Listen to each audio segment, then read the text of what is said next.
एक व्यक्ति अपनी पत्नी से बहुत प्यार करता था। उसकी पत्नी का नाम था किशोरी। अचानक कोई ऐसी दुर्घटना हुई और उनकी पत्नी के प्राण चले गए। जैसे ही अपनी पत्नी के प्राण गए तो इतना रोया और चीख चीख करके, किशोरी तुम कहां हो, मेरी किशोरी तुम कहां हो, मेरी किशोरी तुम कहां चली गई, मैं तुम्हारे बगैर रह नहीं पाऊंगा, मेरी किशोरी तुम कहां हो। और वो तो रो रहा था अपनी पत्नी को याद करके। निकुंज में बैठी हमारी प्रिया जी ललिता जी से कहने लगी, अरे ललिते, इतने करुण भाव में मेरे को याद करके आज तक कोई नहीं रोया है। ललिता जी बोली, श्री जी आप इतनी भोली हो, इतनी सीधी हो, मैं कहां बताऊं। अरे तू ऐसे काहे को कह रही है, देख ये कितना रो रहा है मुझको याद करके। अरे बड़े बड़े जापक देखे, बड़े बड़े नामनिष्ठ देखे, बड़े बड़े भावुक देखे, लेकिन ऐसे रोवे वारो देखियो, या को कंठ अवरुद्ध है गयो है, गिर तो जा रहा है, नेत्रन से अश्रुधार गिर रही है, आंख लाल पड़ गई है। अरे ये प्राण त्याग देखो। अरे ललिते तू जल्दी व्यवस्था कर, या से मिलना है मोको। ललिता जी बोली, श्यामाजू वो अपनी बहू को बुला रहा है, वहां की पत्नी को नाम है किशोरी, वो आपको याद नहीं कर रहा है, अपनी पत्नी को बुला रहा है। बंधुओं ये सुनते ही किशोरी जी ललिता जी से बोली, एक बात बता, किशोरी शब्द को अर्थ कहा होवे। हमारी किशोरी जी को, नित्य किशोरी जो छोटी सी हैं उनको किशोरी कहते हैं। और बोले किशोरी पूरे ब्रह्मांड में केवल राधा रानी और कोई नहीं हो सकता। आप किसी को आज किशोरी अगर बोल रहे हो ना, कल वो किशोरी नहीं है, क्योंकि आज उसका जो तन है, उसका जो मन है, उसके जो स्वरूप है वो कल बदलेगा। हर दिन व्यक्ति बड़ा होता है, हर दिन व्यक्ति की आयु बढ़ती है, हर दिन व्यक्ति का स्वभाव बदलता है, हर क्षण व्यक्ति के हार्मोन्स डेवलप होते हैं, हर दिन उसका रक्त बदलता है, शरीर बढ़ता है, सब कुछ बढ़ता है। हम लोग किशोर किशोरी नहीं हो सकते। हम अपने पूरे जीवन में एक दिन किशोरी होते हैं, एक दिन किशोर होते हैं बस। पर जो नित्य किशोरी हैं, हमेशा एक ही रस रहती हैं, वो किशोरी जी श्री राधा रानी है। इसलिए हमारी किशोरी जी से आप मातृभाव नहीं रख सकते। ठाकुर जी को भले पिताजी मान लो, लेकिन आप राधा रानी को मां नहीं मान सकते, क्योंकि वो किशोरी है। आप किशोरी जी के प्रति स्वामिनी का भाव रख सकते हो, आप किशोरी जी के प्रति सखित्व का भाव रख सकते हो, आप किशोरी जी के प्रति लाली का भाव रख सकते हो, पुत्री का भाव रख सकते हो, पर मां का भाव नहीं, क्योंकि वो नित्य किशोरी है, छोटी सी रहती है। ललिते बता, मैं ना जानू ये अपनी पत्नी को बुला रहा हो या कौन को बुला रहा है, पर किशोरी कौन है। बोले किशोरी तो आप, तो ये मुझे बुला रहा है। उसने भाव से नहीं पुकारा, केवल किशोरी शब्द का उच्चारण किया है। अपनी पत्नी के विरह में रोते रोते हमारी लाडली जी से देखा नहीं गया, तुरंत प्रकट हो गए और प्रकट होकर के उसको रूप कांति का दर्शन करा दिया, सिर पर हाथ दे करके उनको अपनी सखी रूप में स्वीकार किया। और किशोरी जी के दर्शन करने के बाद में उनके चित्त में फिर भक्ति भाव प्रकट हो गए। तो किशोर अली नाम की वो फिर संत हुए। उन्होंने फिर खूब ठाकुर जी के भजन लिखे, पद लिखे, भाव लिखे। नाम में कितना प्रभाव है, निश्चित कृपा करेंगे। इसलिए बस इस नाम का त्याग मत करो। अब एक लीला सुनाते हैं आपको। ऐसो मान नहीं कीजे। अब लीला सुनो। किशोरी जी मान क्यों कर रही, बैठ जाओ। हाँ, सुन लो। ब्रज की लीला में एक नियम है कि जैसे प्रेम का एक स्वभाव होता है। अब देखो हम बहुत अंतरंग लीला सुना तो रहे हैं किशोरी जी की, पर हमको बहुत भय लगता है सुनाने में कि पता नहीं कोई ऐसे मन चला तो नहीं सुन रहा कोई, नहीं तो फिर दोष लगेगा भाई हमको सुनाने का। किसी की निजी बातें सबके बीच सुनाना, उसमें जिसकी बात है उसको बुरा लगेगा कि नहीं तुमने सबको सुना दी।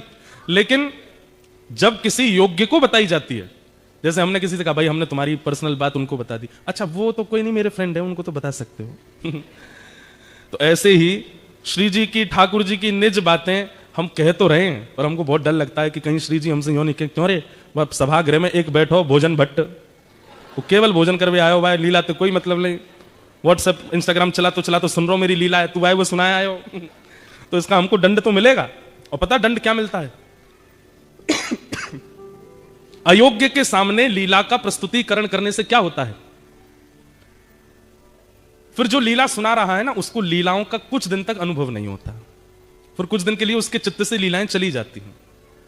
इसलिए हमारी प्रार्थना है, अगर आप किसी और भाव में हो तो हाथ जोड़ के प्रार्थना है, एक भाव में आ जाओ और श्री प्रिया प्रियतम की नित्य लीला का श्रवण करो, और बड़े भाव से श्रवण करो। फोन वोन सब साइड धर देना, कोई और विचार करेगा, ठीक है। हाँ, ललिता विशाखा जी बैठ गई एक कोने में जाके, बोले अब आप दोनों कुछ करो जिससे हम रीझेंगे, उसको पहले बैठाएंगे।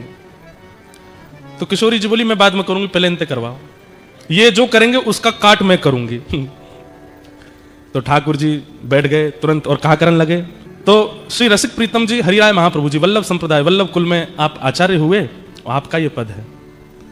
कह रहे हैं, बोले ठाकुर जी गायन करने लगे और बोले सामान्य नहीं गा रहे हैं, बोले ऐसा गायन कर रहे हैं, ऐसा गायन कर रहे हैं कि कोटि कोटि काम कंदर्प दर्प दलन करने वाले लग रहे हैं ठाकुर जी। ललिता विशाखा तो मोहित हो गई ठाकुर जी पे, ऐसे ऐसे तान लेवे, ऐसे ऐसे गावे, ऐसे ऐसे मधुर स्वर कान पे हाथ धर के लगावे।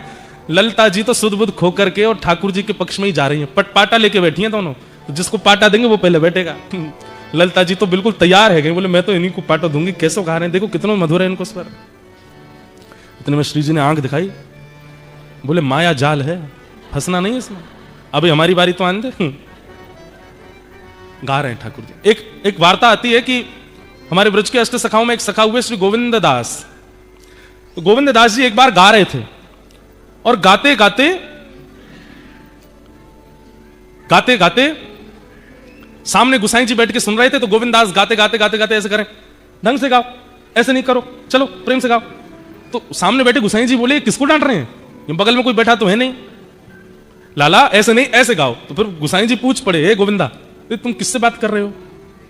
तो गोविंदास जी बोले, गुसाई जी आपके मंदिर को लाला है, मैं जब जब गाऊं निकर के आ जाए, मेरे बगल में आके बैठ जाए और फिर कान पे हाथ धर के मेरे पीछे पीछे गावे, लेकिन बड़ा उद्यमी है, मैं जैसा स्वर लगाऊं वहां मैं एक स्वर अपनो लगा के गावे, तो समझा रहा हूं लाला ऐसे मत गावे। तो गोविंदास की बात सुनकर के गुसाई जी के नेत्र सजल हो गए, बोले ठाकुर जी बैठे हैं? बोले हाँ। कैसे गा रहे हैं? बोले ऐसे गा रहे हैं। बोले मुझे दिखाई नहीं दे रहे ठाकुर जी। अरे रुको मैं कहूं इनते अभी नहीं, उनको संकोच मत कराओ, वो सहज हैं, उनको जैसे सहज हैं बैठने दो, मेरी वजह से उनको संकुचित मत करो। पर मुझे बस इतना बताओ, ठाकुर जी गाते हैं तो उनका स्वर कानों को कैसा लगता है? गोविंद दास वर्णन कर रहे हैं, बोले आहा, जब श्याम सुंदर गाते हैं ना, बोले जैसे कभी नदी के किनारे खड़े हों और बिल्कुल शांत वातावरण में नदी की धीमी धीमी स्वर लहरी कानों को सुख देती है, कभी पहाड़ों पर खड़े हों तो पहाड़ों का शांत वो स्वभाव कभी कभी एक ओजमयी वाणी बनकर के कानों को लगता है। सुबह सुबह सूर्य उदय होते समय पेड़ों पर बैठी हुई पक्षी पशु जब चहकती हैं, पक्षियां कोयल चहकती है, उनका स्वर जैसे सुंदर लगता है। घने बादल हो रहे हो और उस समय वन में मोर कुहुक रहा हो और उसकी वाणी सुंदर हृदय को आनंदित कर देती है। मतलब प्राकृतिक जो स्वर है वो स्वर जितना सुख देता है, उस स्वर को भी, उस प्राकृतिक स्वर को भी 1000 गुना, लाख गुना, करोड़ गुना कर दिया जाए, वैसा सुख ठाकुर जी के स्वर में मिलता है। ठाकुर जी जब गाते हैं तब इतना सुख होता है। लेकिन जब हमारी किशोरी जी गाती हैं तो ठाकुर जी भी फीके लगते हैं। किशोरी जी के सुर के आगे तो ठाकुर जी को सुर भी ना चल पावे। हमारी लाडली जी तो उनसे भी आगे। तो ठाकुर जी ने अपनी सबरे जोर लगा दिए, पहले झूला पे बैठे हुए खूब गा दिए, ऊट पटांग जैसा उनको भाव आयो गा दियो। अब बारी आई किशोरी जी की। आहा, ठाकुर जी बोले, देखो श्री जी कैसे गायो मैंने, अब गा के दिखाओ। अब ठाकुर जी तो गा रहे थे ललिता विशाखा की ओर मुख करके, किशोरी जी बोली अब मैं गाऊं। किशोरी जी बैठी ठाकुर जी की तरफ मुख करके, सामने ठाकुर जी बैठे हैं और किशोरी जी उनकी आंखन में आंख डाल करके, और जैसे ही गानो प्रारंभ कियो, श्री जी को पहलो स्वर लगते ही ठाकुर जी तो मंत्रमुग्ध हो गए और ललिता जी के पास जाके बोले पाटो दियो, और पाटो ले जाकर के लगायो। श्री जी गा रही हैं, अपने अंक में श्री जी भर के उठाए ली और ले जाकर के पाटे पे विराजमान कर दी है। की जय। रसिक प्रीतम यह होड़ पिया परी, रसिक प्रीतम यह होड़ पिया परी। और फिर क्या कर रहे हैं ठाकुर जी?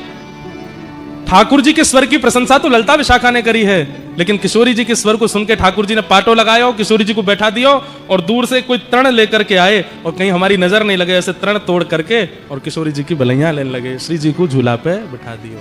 बोलो झूला बिहारणी बिहारी जू सरकार की। रसिक प्रीतम यह होड़ प्रिया परी, रसिक प्रीतम यह होड़ प्रिया परी। रीझ देत तृण तोड़े, रीझ देत तृण तोड़े। ऐसी हमारी किशोरी जी और ठाकुर जी की ये। और फिर ठाकुर जी झुला रहे हैं श्री जी को, इतने में ललिता विशाखा सब सखियां आ गईं और फिर ठाकुर जी को भी पकड़ करके इन्होंने बैठा दिया और दोनों युगल बिहारी बैठ गए। और जैसे ही दोनों बैठे, अब सब सखियां ठाकुर जी को झूला झुला रहे हैं। यह है झूला उत्सव की लीला। पहली बार आज तक के हमने अपने जीवन में यहां सुनाई है, ऑस्ट्रेलिया में। ऐसे हमारी किशोरी जी और ठाकुर जी, ये अब हमारी बात ध्यान से सुनो। ये जो लीला सुनी है, इस लीला का चिंतन कीजिए और चिंतन करने के बाद आप नाम जप में बैठिए। अब इसी लीला का और विस्तार सोचिए। जैसे अब इतनी लीला हमने सुना दी, अब इस लीला में और आप विचार करो और क्या हुआ होगा और कैसे रहा होगा। एक बार में नहीं आएंगे विचार, और मनगणित विचार नहीं होने चाहिए, कुछ भी सोचने लग जाओ, ऐसा नहीं। ऐसा विचार, जिस विचार के चिंतन से आपके नेत्र सजल हो जाएं, आपके रोंगटे खड़े हो जाएं, तब समझना कि जो आपने विचार किया है, जो आपके चिंतन में भाव आया है, वो हुआ है, तभी आपको स्पर्श कर रहा है। इसी को कहते हैं हमारे ब्रज के भाव में मानसी भक्ति। कौन सी भक्ति? हाँ, ये ऐसे आसानी से नहीं आती है। इसके लिए खूब नाम जप करना पड़ता है, खूब साधन करने पड़ते हैं, खूब हृदय को पवित्र करना पड़ता है, तभी ये लीलाएं हृदय में प्रकट होती हैं। और हृदय से, ये कोई पड़ी हुई लीला नहीं है कहीं से, ये मानसी की लीला है, मानसी की लीला है, मानसी के भाव है। और ये सबके सामने बताने के नहीं होते हैं। हमने बोल दिया है, आपने सुन लिया है, अब आप विचार करके इसको हृदयस्थ रखना। जो लोग कहते हैं हमारा मन बहुत भटकता है, हमें मन में एकाग्रता नहीं आती, हमारा चिंतन नहीं बन पाता, नाम जप में निष्ठा नहीं बन पाती, करो ऐसी लीलाओं को चिंतन करो और इन लीलाओं के चिंतन से मन एकाग्र होगा। आप अनुभव करेंगे लीला का चिंतन करके और फिर नाम जप में बैठिए, कितनी देर नाम जप हो जाएगा और कितनी माला हो जाएंगी आपको पता ही नहीं चलेगा। आप क्या है, नाम का ध्यान करके और मालाओं की गिनती करते हो, इसलिए मन नहीं लगता। मन को लीला में पहुंचा दो और बुद्धि और मुख से नाम जप में लग जाओ, तब वो नाम जप अथा होता है। फिर ये लीलाओं का प्रकाश होता है, सुंदर सुंदर भाव प्रकट होते हैं।